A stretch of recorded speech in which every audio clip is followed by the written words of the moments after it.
Club, good morning. We got the homie on the line, Shyne Poe. Yeah, top of the morning, top of the morning. What's happening in New York City? What's going on, Shyne?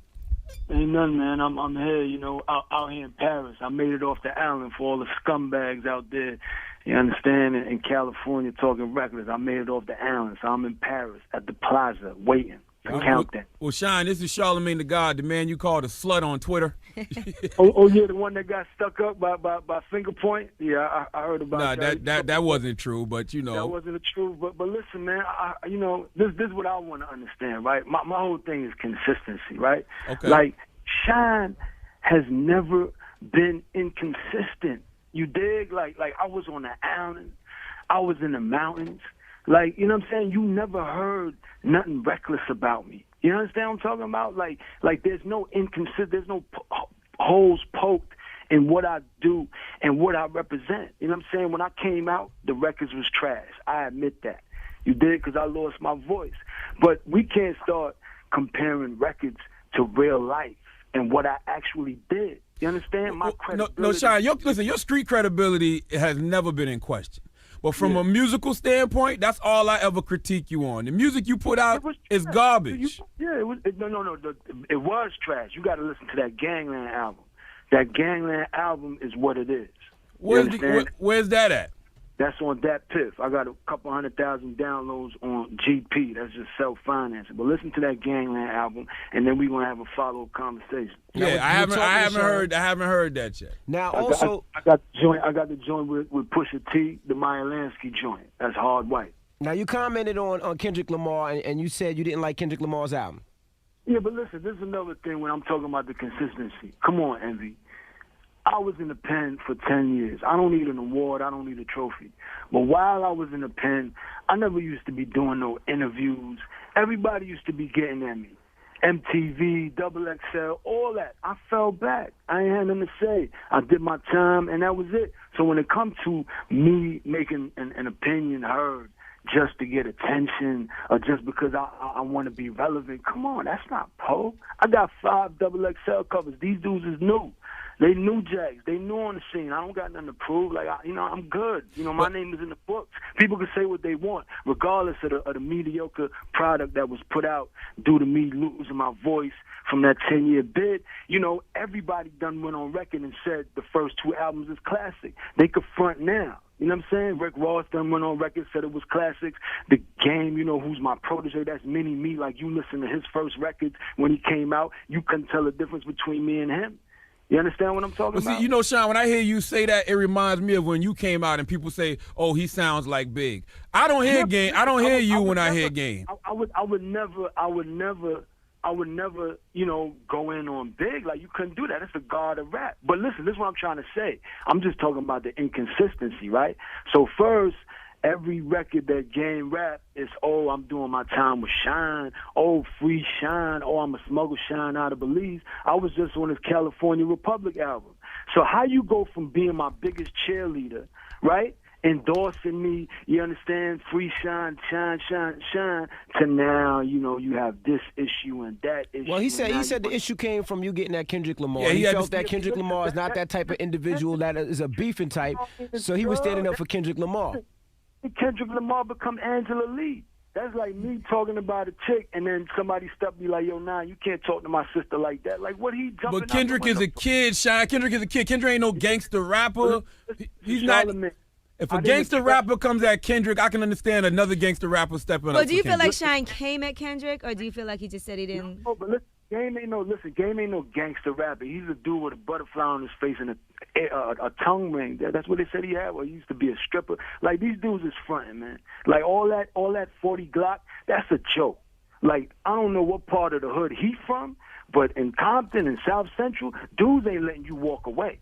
I know they're not letting you walk away in Brooklyn. You understand? If you get lucky and it ain't no gunplay, you going in a coma, you going to be brain dead, all your fronts going to be missing, eye sockets, broken jaws, something. What world do we live in? What culture do we live in where he let homeboy walk away and everybody thinks he's a gangster? I don't get that. But back to the Kendrick Lamar kid.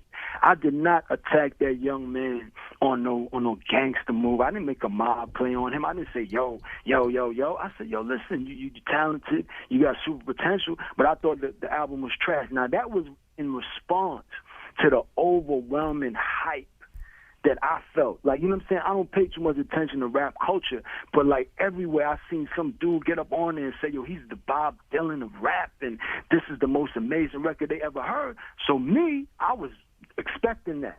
So when I didn't get that, my response was into the disappointment of everything that they had beat it up to be. But I never said he was whack. I never said he was trash. I just said the album was not that. That ain't no classic album, man. Well, Shyne, you should know better than anybody. You can't believe the hype. Come on now. And I mean, and I was the same way. Everybody was hyping it up, but I didn't listen to none of that. I just listened to the album from just a biased perspective, and I think the album's dope. I think it's really dope. All right, but listen, at the end of the day, that's what art is. Art is subjective. Like, we could have all moved on. But, you know, for Homeboy to take this into the level that he's taken into, he's a whore. Like, that's straight media whore stuff. So you guys haven't had a conversation with each other behind the scenes at all about this? Because being that you guys had a relationship? No, because he's a whore. Listen, let me show you how consistent I am with it. I remember he's such a whore when he was talking records about Jigga, right? But I just want to show you my consistency. When he did that, when I came out the pen, that's when he was saying, oh, Shyne signed to Black Wall Street. You could go do your research. Oh, Shyne signed to Black Wall Street and Zon Entertainment, Shyne. So I told him when I got on the phone, because me and Hov is all right. Hov always showed me love when I was in the pen. He came to see me on the island. And me and him is all right. I got super respect for old boy. So I told him, I said, yo, listen, you can't be going at Hov like that. You got to fall back. You know what I'm saying? That's my man. You got to fall back. And if you notice, he apologized to Hov. He had fell back. He had said, ooh, but then he goes back again and start talking about Beyonce and start talking crazy. He is inconsistent and not mentally stable. Nobody would walk around and behave the way he behaved if they had sense. You got kids. You making a little bit of paper. You famous. What you running around like you Floyd Mayweather and you Pacquiao? You a boxer now? Like, come on, man, knock it off. You ain't gangster.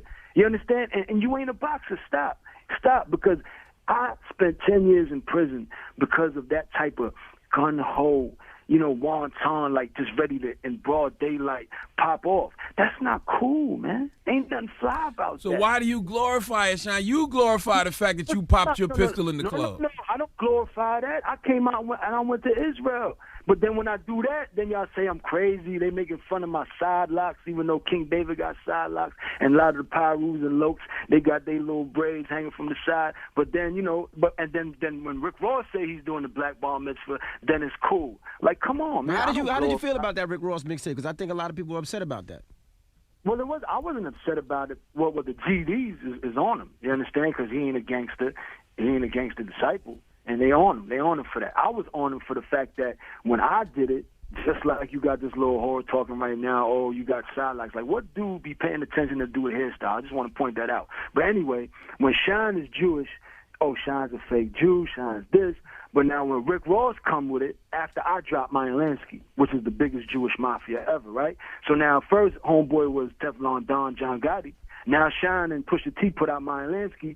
Now he's the Jewish mafia. I'm just saying, he jocking me, and I just wanted to put it out for all the geeks. But Shyne, why do you wear the yarmulke cocked to the side like a Yankees hat? And then I saw you had the Kango over the yarmulke the other day. Yo, listen, Dad. Listen, this is what I do. Like, this is what I'm trying to say. I'm just consistent with it. When I was in prison, I didn't become Muslim. All my homeboys is Muslim.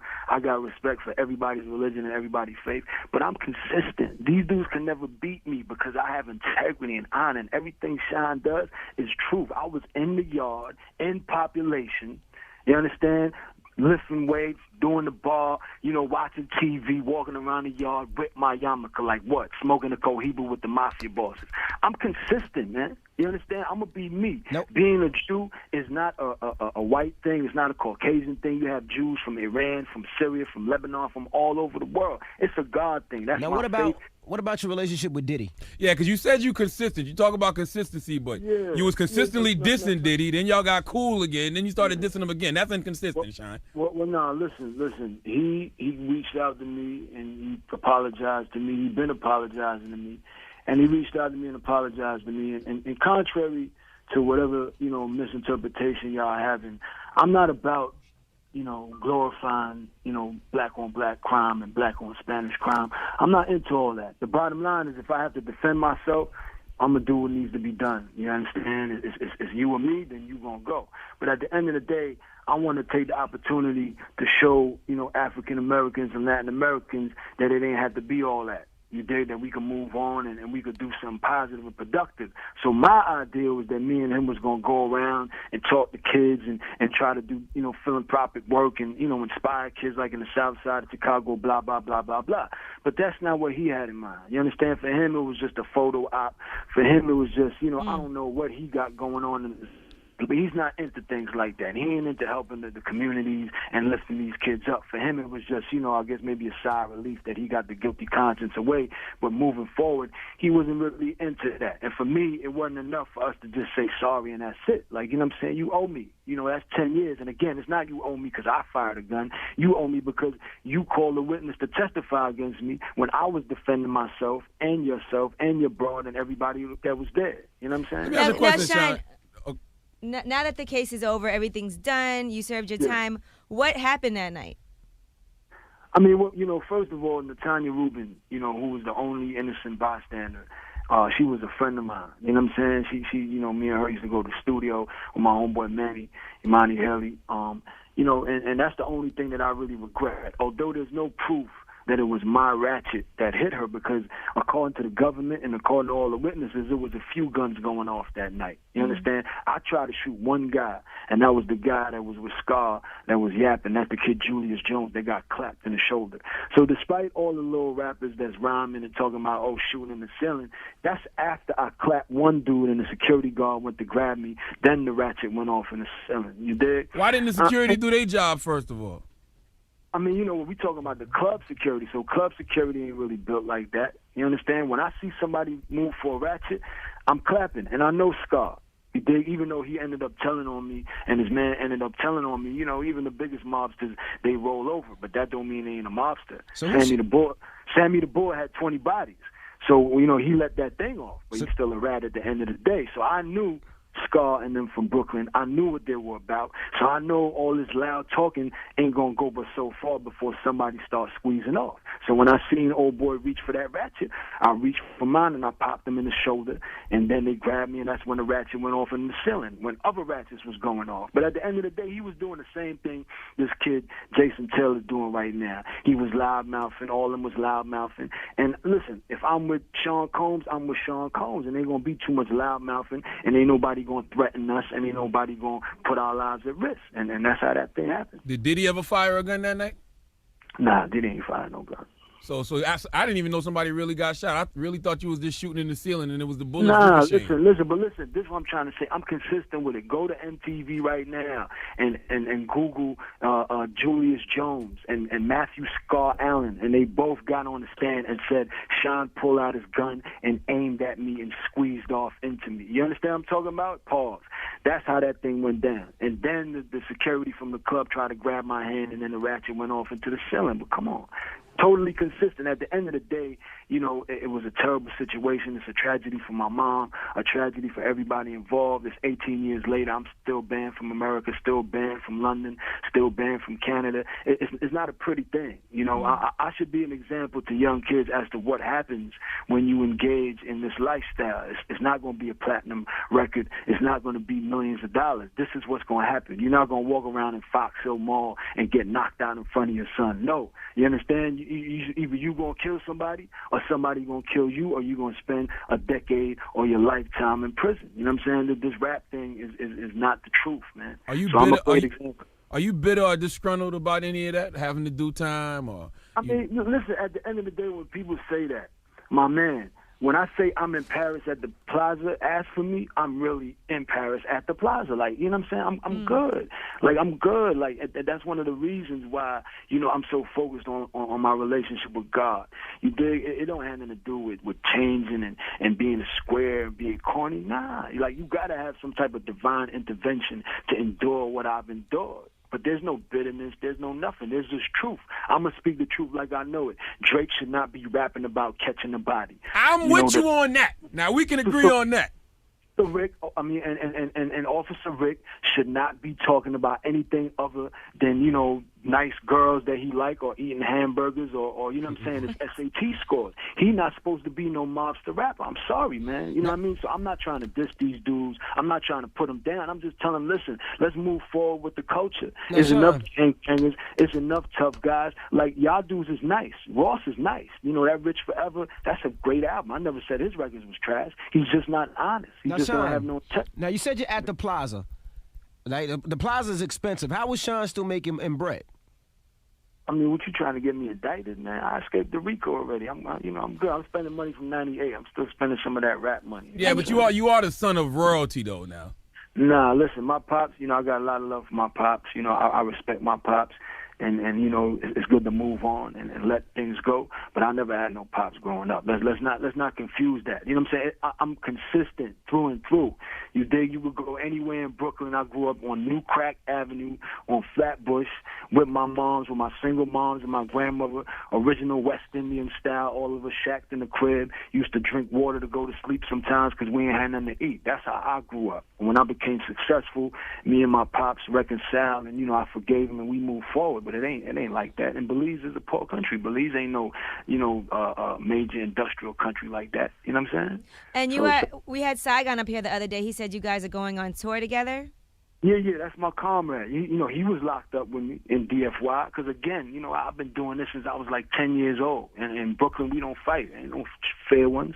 Either we going to shoot you or we going to do something like that. Again, not to glorify that. You are glorifying it, though, Shyne. No. I'm just saying. Don't believe these guys. Like, how you walk around, right, 6'5", and you get into a fight with a dude that's half your size, and he walks away and gets on TV and talks about it. Like, come on, man. Like, that's what I'm saying. Stop. That's glorification. I would never do that. And when he did that, I hit him and told him, yo, you bugging.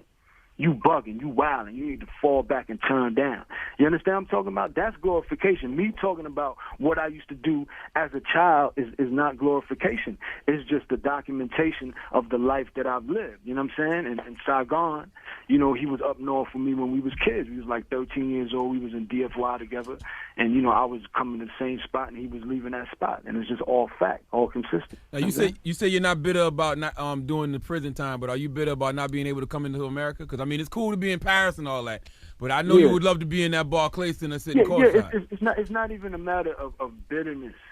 You dig? It's really not a matter of bitterness. It's definitely not something that you enjoy and not something that you're happy about. Of course, I'd like to be in New York and in California and throughout the United States of America, but not even so much for selfish reasons as for, I really want to be Huey P. Newton. I really want to be Fred Hampton and Bobby Seale. Of course, I'm not perfect. Of course, I let my temper and my anger get the best of me sometimes when these kids is loudmouthing and I check them.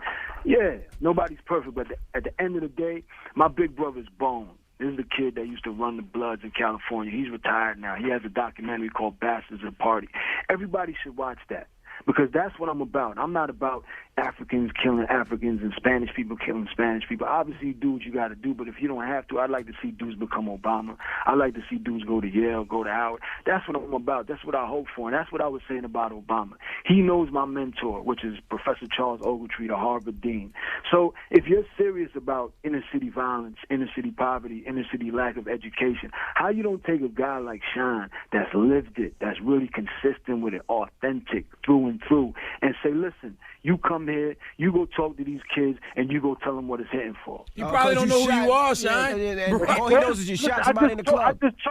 I just told, no, my mentor is Professor Charles Ogletree. That's not no little dude. That's the dude that worked with Obama to get him reelected. So, Shyne, if Game comes to Paris right now, what happens?